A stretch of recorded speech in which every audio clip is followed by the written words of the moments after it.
नमस्कार दोस्तों। हिंदी के इस वीडियो में आप सभी का स्वागत है। बच्चों, पिछले वीडियो में मैंने आपको हिंदी के कुछ अंक 1 से 100 तक अंक और उनके अक्षरों में नाम दिए थे। तो आशा है मुझे कि आप सभी ने वे अपने अपने नोटबुक में लिखे होंगे और उनको याद किया होगा। इस वीडियो में हम हिंदी के वर्णमाला का परिचय कराएंगे। तो सबसे पहले हम आते हैं लिपि पर।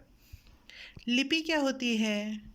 हम जो लिखते हैं क ख य ज त्र फ, ये जो अक्षर है, ये जो हम लिखते हैं तो उस लिखावट को हम लिपि कहते हैं। मराठी और हिंदी दोनों भाषाओं की लिपि एक जैसी है और वो कौन सी भाषा है? देवनागरी लिपि है। जैसे अंग्रेज़ी जब हम लिखते हैं ABCD, वह रोमन लिपि है। और जैसे चाइनीज़ और जापानीज़ लोग लिखते हैं वह चित्रलिपि होती है, उसको कांजी या काताकाना, हिरागाना ऐसे कहते हैं। तो हम हिंदी के लिए कौन सी लिपि का इस्तेमाल करते हैं? देवनागरी लिपि। तो इस वर्णमाला के 3 मुख्य भाग हैं। कौन से 3 भाग हैं? स्वर, व्यंजन और संयुक्त व्यंजन। तो इन तीनों भागों का हम एक एक करके तीनों भागों की जानकारी हम लेते हैं। तो पहले आता है स्वर। स्वर क्या होता है? जिन वर्ण का उच्चारण स्वतंत्र रूप से किया जा सकता है उन्हें स्वर कहते हैं। जिन वर्ण का उच्चारण स्वतंत्र रूप से किया जा सकता है उन्हें स्वर कहते हैं। हिंदी वर्णमाला में निम्नलिखित 13 स्वर है। 13 मतलब 13। कौन कौन से स्वर है? अ, आ, ई, उ, रू, ए, ओ, औ, आहा। ये 13 स्वर है हिंदी में। आगे अब हम व्यंजनों की बात करते हैं। व्यंजन 2 प्रकार के होते हैं, एक सादे व्यंजन और दूसरे संयुक्त व्यंजन। तो पहले हम सादे व्यंजनों के बारे में जानकारी प्राप्त करते हैं। जिन वर्णों का उच्चारण स्वर की सहायता के बिना नहीं हो सकता उन्हें व्यंजन कहते हैं। मतलब क्या है? व्यंजनों के उच्चारण के लिए स्वर की ज़रूरत पड़ती है।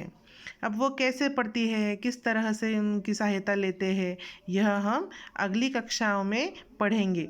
फिलहाल आप इतना जान लीजिए कि व्यंजन क्या होते हैं।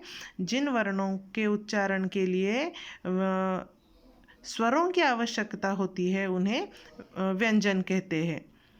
तो हिंदी वर्णमाला में कुल 33 व्यंजन हैं, 33। कौन कौन से व्यंजन हैं?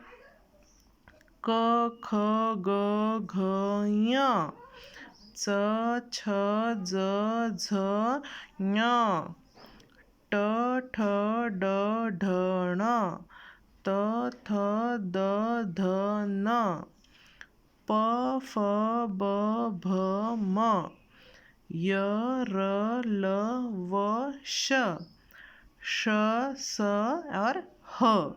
ये 33 व्यंजन है हिंदी में। अब हम आते हैं संयुक्त व्यंजन पर। ये रहे संयुक्त व्यंजन। संयुक्त व्यंजन क्या होता है? सबसे पहले संयुक्त मतलब क्या है? संयुक्त मतलब क्या है? जोड़ा हुआ, एक साथ होने वाला। जो दो या दो से अधिक वस्तुएं अगर एक साथ मिल जाए तो उसे हम संयुक्त कहते हैं। तो यही हमारे व्यंजनों में भी होता है। हिंदी में कुछ व्यंजन ऐसे हैं जो स्वतंत्र व्यंजन नहीं है, वो किसी दो वर्णों के मेल से बने हुए हैं, उसे हम संयुक्त व्यंजन कहते हैं। जैसे क और श को मिला के क्ष होता है, त और र को मिला के त्र होता है, ज और य को मिला के ज होता है। श और र को मिला के श्र होता है। दो दो वर्णों के मेल से ये जो है यह सब अक्षर वर्ण बने हुए हैं, इसलिए हम इसे संयुक्त व्यंजन कहते हैं। समझ में आया? तो आज हमने वर्णमाला पढ़ी और वर्णमाला में हमने स्वर, व्यंजन और संयुक्त व्यंजन इनका अभ्यास किया। तो अगली वीडियो में हम वर्णमाला के ही कुछ विशेष बातें हैं, हिंदी वर्णमाला की कुछ विशेष बातें हैं, वह पढ़ेंगे। तब तक ये सब अपने अपने नोटबुक में आप लिख लो और इसको समझ लो और ध्यान में रखो। तब तक गुड बाय।